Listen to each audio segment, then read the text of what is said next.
Pertama ada sebab yang zahir, kedua ada sebab yang batin. Sehingga kita sembahyang itu kadakawa hadir hati. Mulut mengucap alhamdulillah, tapi hati kita rahatan makan. Mulut mengucap ar-rahmanir rahim, hati kita sedang berhitung duit. Maliki yaumiddin di muntung kita, hati sedang berada di toko. Nah, ini menunjukkan bahwa hati kita kada hadir, kada memikirkan apa yang dibaca. Kenapa sebabnya? Ada dua macam sebab. Ada sebab yang zahir, ada sebab yang batin. An-Nabi zari'ati wa huwa ilaihi wasilati. An-Nabi zari'ati wa huwa ilaihi wasilati. Salamun salamun alaikum ala nabi. Nah, kenapa sebabnya kita itu di dalam sembahyang kadakawa menghadirkan hati? Artinya hati kita kadakawa memikirkan apa yang kita ucapkan. Hati kita kadakawa menghadirkan apa pekerjaan kita. Ada sebabnya kita kadakawa menghadirkan hati itu. Pertama ada sebab yang zahir, kedua ada sebab yang batin.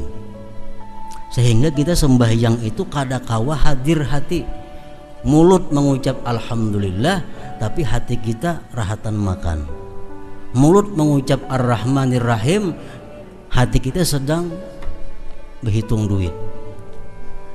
Maliki yaumiddin di muntung kita, hati sedang berada di toko. Nah, ini menunjukkan bahwa hati kita kada hadir, kada memikirkan apa yang dibaca. Kenapa sebabnya?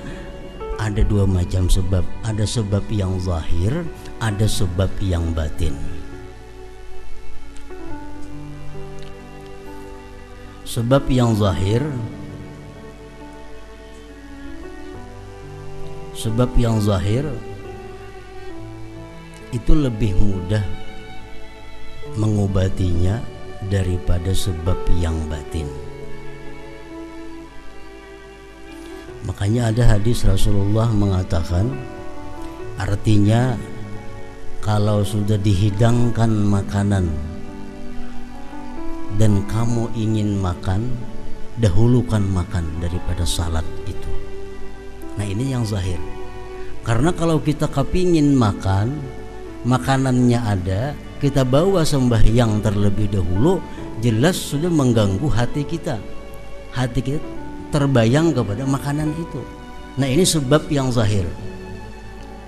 Nah, kalau demikian halnya, dahulukan makan.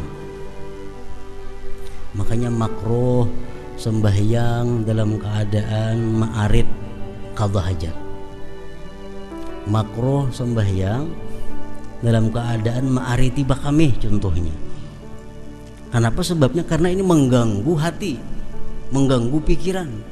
Jadi kalau hendak bakamih dahulu, hanya bawa sembahyang. Jangan diariti sehingga sembahyang itu mengganggu. Sembahyang terganggu pikiran hendak bakamih.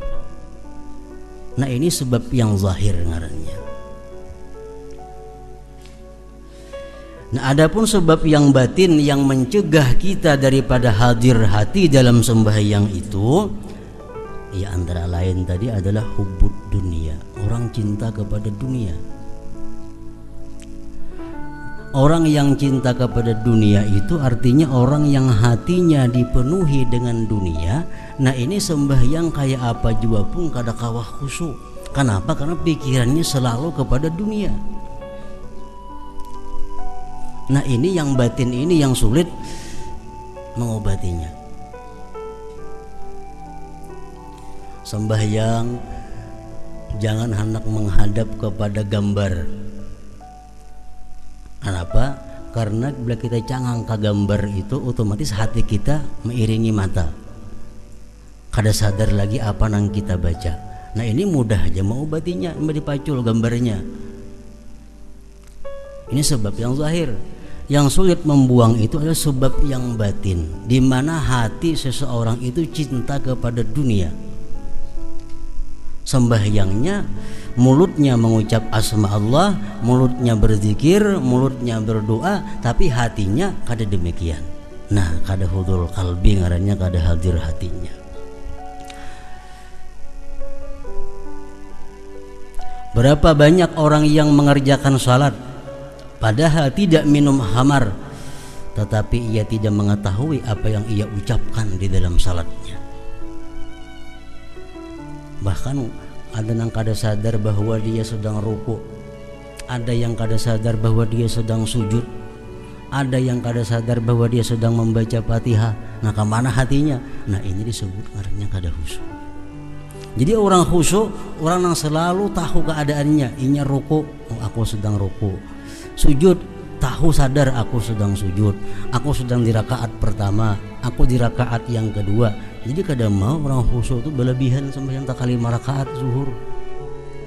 Kenapa? Karena selalu tahu aku rakaat pertama, aku rakaat yang kedua, aku rakaat yang ketiga.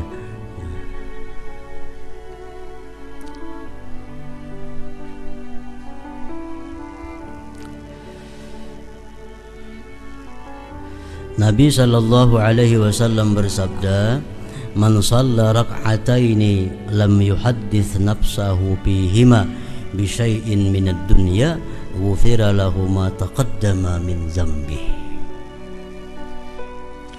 Barang siapa yang salat 2 rakaat di mana ia tidak berbicara di dalam dirinya dengan sesuatu dari dunia, maka ia diampuni dosanya yang telah terdahulu. Artinya sembahyang 2 rakaat, kawa kita mulai Allahu Akbar sampai Assalamualaikum kawa. Nah, diampuni Allah dosa-dosa kita yang telah lalu. Dalam 2 rakaat itu hati kita sedikit pun kada ingat dengan dunia, kada membicarakan masalah dunia.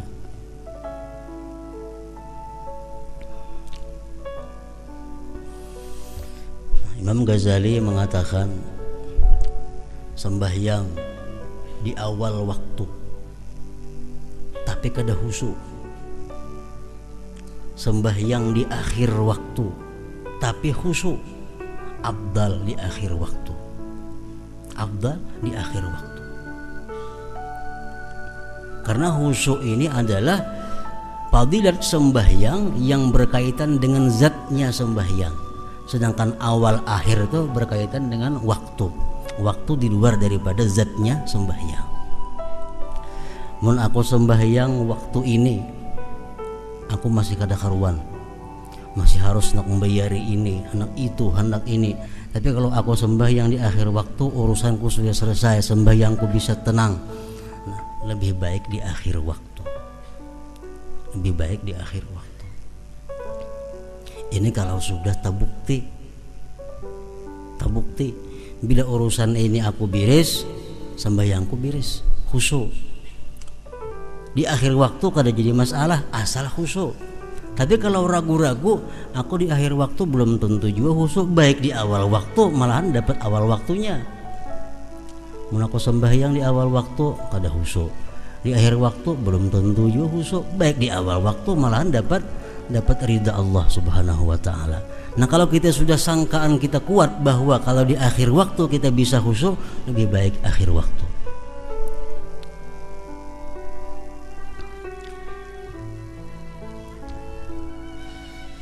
Dan Nabi sallallahu alaihi wasallam bersabda, "Innamas salatu tamaskunun wa tawadu'un wa tadarru'un wa ta'awuhun wa tanadumun wa tad'u yadaika fataqulu Allahumma Allahumma faman lam yaf'al fahiya khidajun."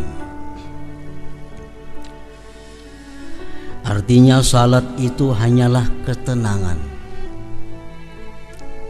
Salat itu ketenangan. Salat itu kada kawa terburu-buru, tagasa-gasa kada kawa sembahyang. Sembahyang itu adalah ketenangan. Yang kedua, Sembahyang itu merendahkan diri. Setiap kali kita mengucap Allahu Akbar, Allahu Akbar, Allah Maha Besar, Allah Maha Besar. Nah, itu mengembalikan kepada diri kita bahwa kita adalah orang yang rendah, kita adalah orang yang hina, kita orang yang kecil. Nah, sembahyang itu ada tawadhu'nya. Mendekatkan diri kepada Allah, meratap, menyesal, dan kamu letakkan kedua tanganmu lalu kamu ucapkan ya Allah, ya Allah. Barang siapa yang tidak melakukan hal itu, maka salat itu kurang. Sembahyangnya kada tenang, sembahyangnya itu kada ada tawadhu'nya, sembahyang itu kada ada rasa mendekatkan diri kepada Allah, sembahyang itu kada ada ratapannya, sembahyang itu kada ada penyesalannya. Nah, sembahyang itu dianggap khidaj, kurang.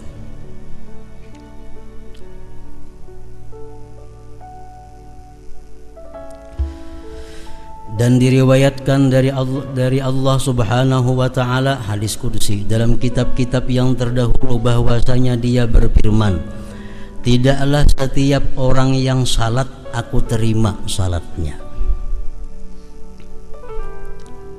Tidak setiap orang yang sembahyang aku terima sembahyangnya.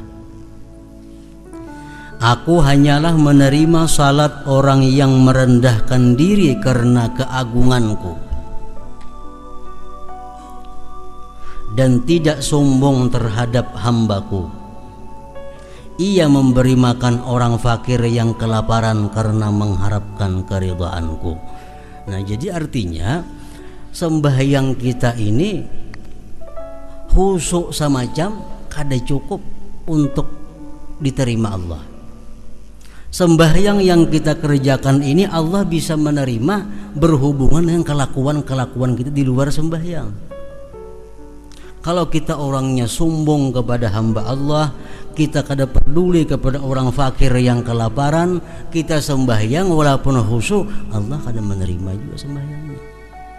Nah, jadi sembahyang bukan hanya khusyuk diperlukan, tapi akhlak-akhlak kita sebelum sembahyang pun sangat menentukan untuk diterimanya sebuah sembahyang itu. Dan Nabi sallallahu alaihi wasallam bersabda, innama furidatis salatu wa umira bil haji wat tawab wa ush'iratil manasiku li iqamati zikrillahi ta'ala. Artinya dipardukan salat, diperintahkan haji dan tawab, dan disyiarkan ibadah-ibadah itu hanyalah untuk menegakkan ingat kepada Allah Ta'ala. Jadi semua ibadah itu intinya adalah ingat kepada Allah.